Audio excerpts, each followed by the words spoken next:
bad things that you have to face as an actor every day.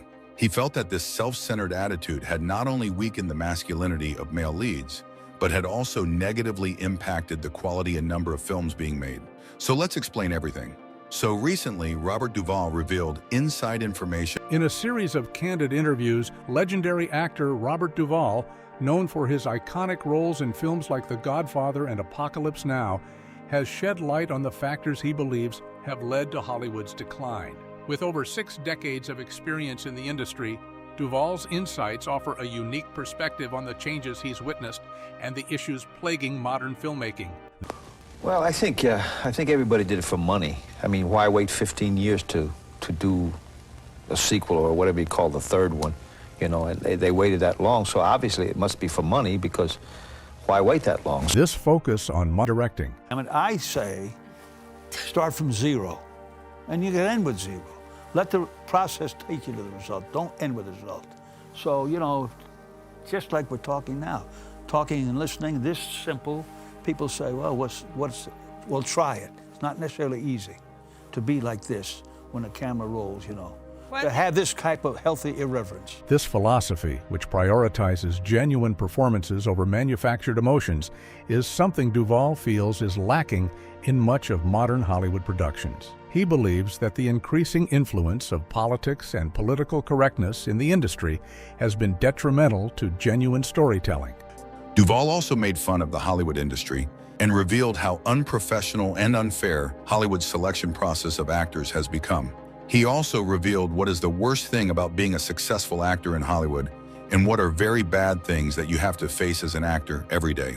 He felt that this self-centered attitude had not only weakened the masculinity of male leads, but had also negatively impacted the quality and number. Duvall argues that this environment stifles creativity and forces individuals to conform to certain viewpoints, ultimately leading to a homogenization of ideas in film. He laments the shift in Hollywood's values from emphasizing talent and craftsmanship to focusing on image and marketability. Become famous and acquire wealth. Duvall also made fun of the Hollywood industry and revealed how unprofessional and unfair This sentiment echoes throughout Duvall's interviews, highlighting his belief that the industry has lost sight of what truly matters in filmmaking. He emphasizes the importance of a strong, trusting relationship between directors and actors, contrasting his own directing style with negative experiences he's had in the past. When I try to direct, try to be an extension of myself as an actor, what I would like to be, how I would like to be directed, it doesn't always happen, where you're left alone and let the director lets it come from them, so I don't interfere, just let it come from them. Because you hire them to do it, so don't say, do this. I once worked with a director way back who said, when I say action, tense up, God damn it.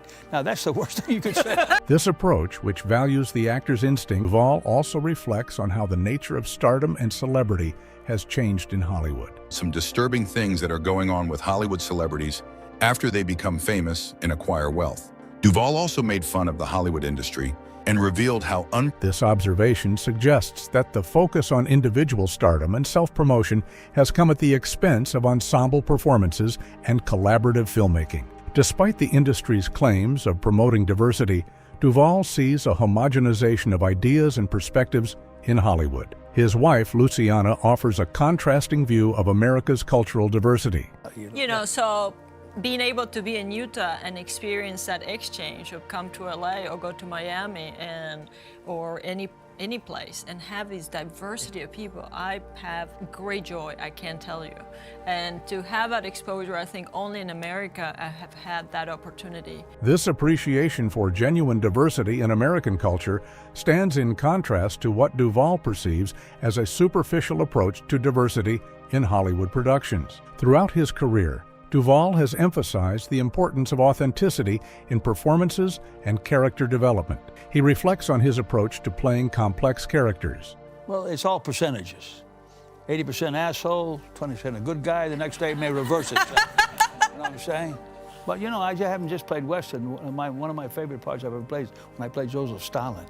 Very difficult part to play. This nuanced approach to character portrayal is something Duvall feels is often lacking in modern Hollywood productions, where characters can be reduced to simple stereotypes or caricatures. Duvall's critique extends beyond just the acting and directing processes. He also takes issue with the way Hollywood conducts its business, particularly in how it treats actors and negotiates contracts. Reflecting on his decision not to participate in The Godfather Part 3, Duvall reveals the economic disparities that exist even among top-tier actors. This is the way it happened. If they offer somebody 5 times what they offer me, that's totally unacceptable. If they offered them 2 to 3 times more, which they didn't, that would be acceptable but not ideal, but I would accept it. But they didn't do that. If they offer 5 times, then that's unacceptable, and that's what happened. So it did boil down to economics. This anecdote illustrates the complex relationship between art and commerce in Hollywood, and how financial considerations can impact the artistic integrity of a project. It also highlights the often opaque and seemingly arbitrary nature of Hollywood's compensation practices, which Duvall sees as symptomatic of the industry's broader issues. Duvall's experiences with various directors and actors throughout his career have shaped his perspective on what makes for great filmmaking. He often speaks fondly of his collaborations with actors like Marlon Brando, whom he considers a mentor to many in the industry. Father Yes. and well, yes. I think a lot of people assume that Marlon Brando was a very kind of serious figure, but the two of you... These moments of camaraderie and spontaneity on set, Duvall suggests, contribute to the magic of filmmaking, a magic he feels is often lost in the rigid, commercially driven productions of today. The actor's critique of Hollywood extends to the industry's approach to sequels and franchises. Duvall is particularly critical of projects that seem to prioritize nostalgia and profit over genuine artistic merit. Did you know it wasn't going to be, or did you withhold judgment until you saw it? No, I didn't know. When I saw it, it was okay, but it wasn't as good. I mean, I thought the premise was very interesting, you know, organized crime connected with the Vatican. You know, it's a very complex and kind of sophisticated, premise to go from. And it interested me to a point, but then when I did see it, I just felt that for whatever reasons, I didn't think it was as good, and everybody I've talked to, except Francis, says that. This commentary on The Godfather Part 3 encapsulates Duvall's broader concerns about the industry's tendency to prioritize franchises and familiar properties over original, challenging content. Robert Duvall's critique of Hollywood reveals an industry that has lost its way, prioritizing profit over authentic storytelling. His career, spanning over 6 decades, serves as a reminder of what cinema can achieve when it focuses on quality rather than commercialism. "I care about making good movies, telling good stories," Duvall says, encapsulating what he believes modern Hollywood has lost. His unwavering commitment to his craft challenges both established and aspiring filmmakers to reclaim the true power of cinema by prioritizing art over commerce.